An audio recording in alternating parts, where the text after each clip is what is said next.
오늘 우리에게 주시는 하나님의 말씀은 신명기 13장 1절에서 18절까지의 말씀입니다. 신명기 13장 1절에서 18절까지의 말씀. 이 본문이 길어서 처음에 전부 다 읽고 말씀을 나누지 않고 이제 말씀을 나누는 가운데 이제 함께 말씀을 보면서 그렇게 나누도록 하겠습니다. 신명기 13장 1절에서 18절을 이렇게 펼쳐 놓으시고 함께 보시면 되겠습니다. 지난주에 우리는 이 신명기 12장을 통해서, 오늘 본문의 앞장이죠, 12장을 통해서 하나님께서 이스라엘에게 요구하신 예배에 대해서 살펴봤습니다. 그 전에 먼저 우상을 완전히 파괴하고 오직 하나님이 택하신 곳에서 하나님이 정하신 방식대로 예배해야 한다는 말씀이었습니다. 예배를 드리는 것 자체도 좋은 행위이지만 하나님께서 원하시고 하나님께서 요구하시는 방식으로 예배 드리는 것이 중요하다는 뜻입니다. 그런데 오늘 본문 13장은 우리가 하나님께 드려야 할 이 순전한 예배를 위협하는 세 가지에 대해서 이야기하고 있습니다. 어떤 것이 우리가 하나님께 드리는 예배를 위협하는가? 첫째는 표적과 기사를 행하는 거짓 선지자들이고, 둘째는 가장 가까운 가족과 친구이고, 셋째는 공동체 전체가 함께 물드는 경우입니다. 놀랍게도 방금 말씀드린 이 세 가지 위협은 모두 바깥에 있는 것이 아니라 우리 안에, 그것도 가장 신뢰하고 가장 사랑하는 관계의 자리에서 찾아옵니다. 우리 먼저 1절에서 5절 말씀을 우리 한 목소리로 읽겠습니다. 1절에서 5절입니다. 너희 중에 선지자나 꿈꾸는 자가 일어나서 이적과 기사를 내게 보이고 그가 내게 말한 그 기적과 이 기사가 이루어지고 너희가 알지 못하던 다른 신들을 우리가 따라 섬기자고 말할지라도 너는 그 선지자나 꿈꾸는 자의 말을 청종하지 말라. 이는 너희 하나님 여호와께서 너희가 마음을 다하고 뜻을 다하여 너희 하나님 여호와를 사랑하는 여부를 알려 하사 너희를 시험하심이니라. 너희는 너희 하나님 여호와를 따르며 그를 경외하며 그의 명령을 지키며 그의 목소리를 청종하며 그를 섬기며 그를 의지하며 그런 선지자나 꿈꾸는 자는 죽이라. 이는 그가 너희에게 너희를 애굽 땅에서 인도하여 내시며 종되었던 집에서 속량하신 너희 하나님 여호와를 배반하게 하려 하며 너희의 하나님 여호와께서 내게 행하라 명령하신 도에서 너를 꿰어내려고 말하였습니다. 너는 이같이 하여 너희 중에서 악을 제할지니라. 아멘. 여기서 중요한 것은 그 거짓 선지자가, 우리는 이제 거짓 선지자라고 이야기하는데 그 거짓 선지자가 말한 이적과 기사가 실제로 이루어졌다는 점입니다. 가짜가 아니라 진짜처럼 보이는 표적이었습니다. 우리는 흔히 표적과 기사가 나타나면 그것이 무작정 하나님의 역사라고 생각합니다. 기도했더니 병이 나았다. 예언한 대로 일이 이루어졌다. 그러니 이 사람은 하나님께서 쓰시는 사람이 틀림없다고 판단합니다.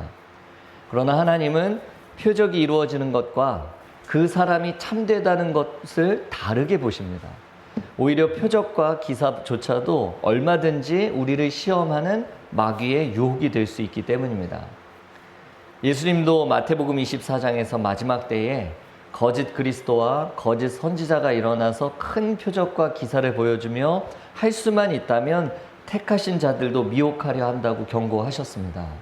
그래서 우리는 표적을 봤으니까 안심해도 되겠다 이렇게 생각해서는 안 됩니다. 교회가 양적으로 성장했다고 무조건 하나님의 역사라고 단정해서도 안 됩니다. 오히려 그 표적이 나를 어디로 이끌어가고 있는가를 되물어야 합니다. 그것이 나를 하나님께로 더 가까이 이끄는지 아니면 하나님이 아닌 다른 무언가를 따르도록 하고 있지는 않은지 우리가 분별해야 합니다.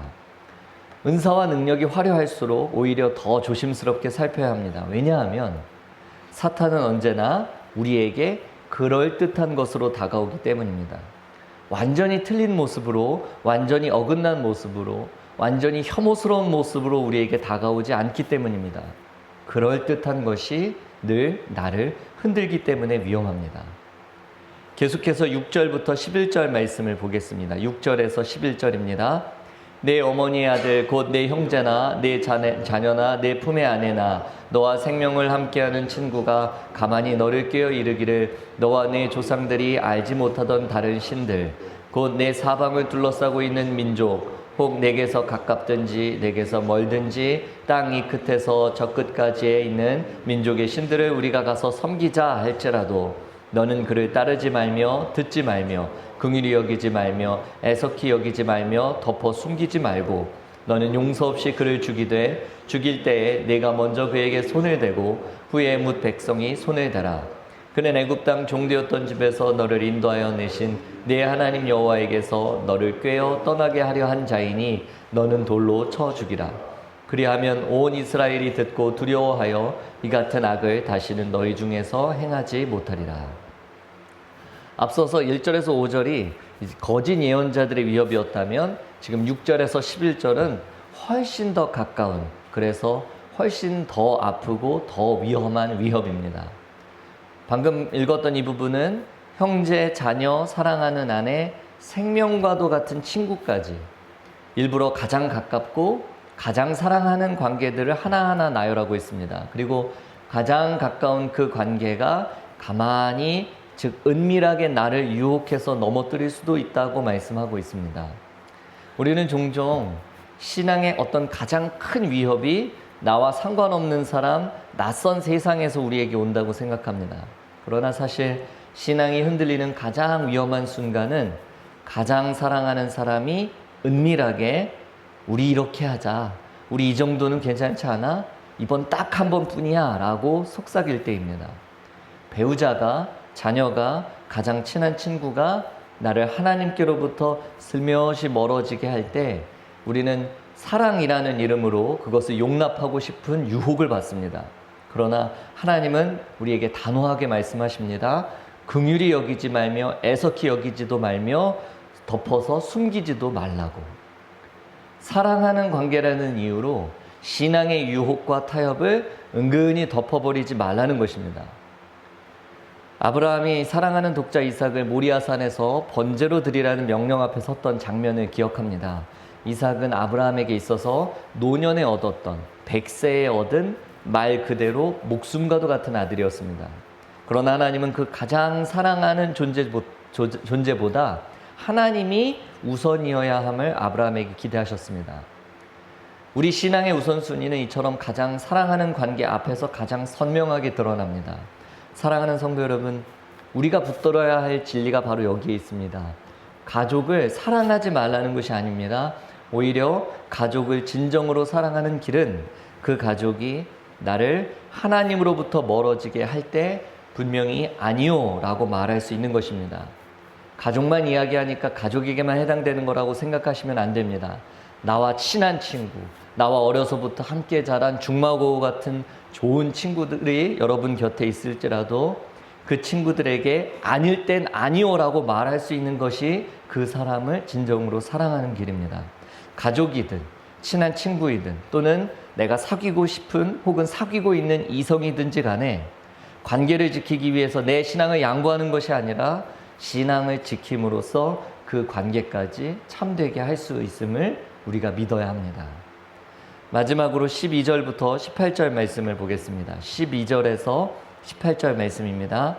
내 하나님 여호와께서 내게 주어 거주하게 하시는 한 성읍에 대하여 내게 소문이 들리기를 너희 가운데서 어떤 불량배가 일어나서 그 성읍 주민을 유혹하여 이르기를 너희가 알지 못하던 다른 신들을 우리가 가서 섬기자 한다 하거든 너는 자세히 묻고 살펴보아서 이런 가증한 일이 너희 가운데 있다는 것이 확실한 사실로 드러나면 너는 마땅히 그 성읍 주민을 칼날로 죽이고 그 성읍과 그 가운데에 거주하는 모든 것과 그 가축을 칼날로 진멸하고 또 그 속에서 빼앗아 차지한 물건을 다 거리에 모아놓고 그 성읍과 그 탈취물 전부를 불살라 내 하나님 여호와께 드릴지니 그 성읍은 영구히 폐허가 되어 다시는 건축되지 아니할 것이라.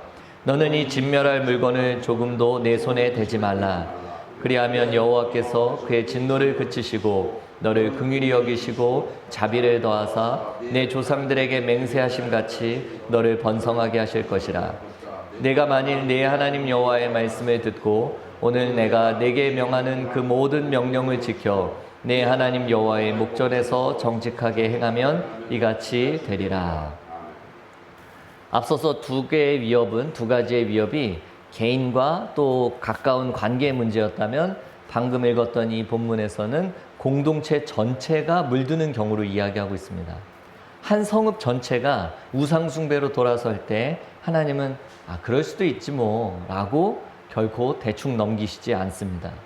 자세히 묻고 살펴서 확인한 후에는 반드시 그 죄를 철저히 처리하라고 말씀하십니다. 물론 오늘 우리에게 이 본문을 우리가 문자 그대로 성읍을 불사를 하는 그런 명령으로 적용할 수는 없습니다. 이것은 신정 국가 시대의 특별한 형벌법이었기 때문입니다. 그러나 이 본문이 우리에게 전하는 원리는 오늘도 동일합니다. 만일 공동체 안에 자라나고 있는 죄를 우리가 방치하면 결국 그 공동체 전체가 무너진다는 것입니다. 예수님도 마태복음 18장에서 형제가 죄를 범했을 때 어떻게 다뤄야 하는지 단계별로 가르치셨습니다. 혼자 찾아가서 일단 권면하고, 그래도 듣지 않으면 두세 증인과 함께, 그래도 안 되면 교회에 말하라고 하셨습니다. 이것은 어떤 한 사람을 정죄하기 위함이 아니라 공동체 전체가 병들지 않도록 지키기 위한 단호한 사랑의 방식입니다. 죄는 주머니 안에 있는 송곳과 같아서 그것을 감춰둔다고 없어지지 않습니다. 오히려 시간이 오래 지나면 지날수록 반드시 드러나서 공동체 전체를 찌르게 됩니다. 우리는 교회 공동체 그리고 가정 공동체 안에서 종종 이 문제를 직면하기보다는 덮어두는 쪽을 택합니다. 괜히 문제를 키우고 싶지 않아서, 혹은 관계가 불편해질까봐, 혹은 시간이 좀 지나면 괜찮아지겠지, 나아지겠지라는 막연한 기대 때문입니다. 그러나 본문은 우리에게 자세히 묻고 살펴서 진실을 확인하고 확인된 죄는 단호히 다루라고 말씀합니다. 그것이 오히려 공동체 전체를 살리는 길이기 때문입니다. 사랑하는 성도 여러분, 오늘 본문은 우리에게 세 가지 질문을 던지고 있습니다. 화려한 표적과 은사 앞에서 나는 그것이 나를 하나님께로 이끄는지 아니면 다른 것을 따르게 하는지 분별하고 있는지 묻고 있습니다. 또한 가장 사랑하는 관계가 은밀하게 나를 하나님에게서 멀어지게 할 때 나는 그것을 사랑이라는 이름으로 그냥 덮어주려고 하고 있지는 않은지 묻고 있습니다. 그리고 우리 공동체와 가정 안에서 자라나는 이 죄를 나는 자세히 살피고 다루고 있는지, 단호히 그 죄에 대해서 대응하고 있는지, 아니면 그저 그것을 덮어두고 있는지 묻고 계십니다. 이 새벽에 표적보다 하나님의 말씀을, 그리고 사랑하는 관계보다 하나님을 향한 충성을, 편안함보다 공동체 순전함을 택하는 은혜가 우리 모두에게 있기를 간절히 소원합니다. 기도드리겠습니다. 하나님 아버지, 오늘 말씀을 통해 우리를 깨우쳐 주셔서 감사합니다. 우리는 너무 쉽게 눈에 보이는 현상 앞에 마음이 흔들리고, 너무 쉽게 사랑하는 사람의 말에 무너지고, 또는 너무 쉽게 작은 유혹에 타협하며 정당화하며 살았습니다. 주님, 우리를 미혹에서 지켜주옵소서. 표적과 기사가 아니라 말씀을 붙들게 하시고, 사람의 말보다 하나님의 뜻을 먼저 분별하게 하시고, 가장 가까운 관계 속에서도 주님보다 앞서는 것이 없도록 하여 주옵소서. 우리의 가정과 교회와 일터 안에 숨은 우상들을 드러내 주시고, 거룩을 흐리는 작은 타협들을 끊어내게 도와주옵소서. 우리를 사랑하셔서 질투하시는 하나님 앞에 늘 경외함으로 서게 도와주옵소서. 오늘도 우리를 생명의 길로 인도하시는 예수 그리스도의 이름으로 기도드립니다. 아멘.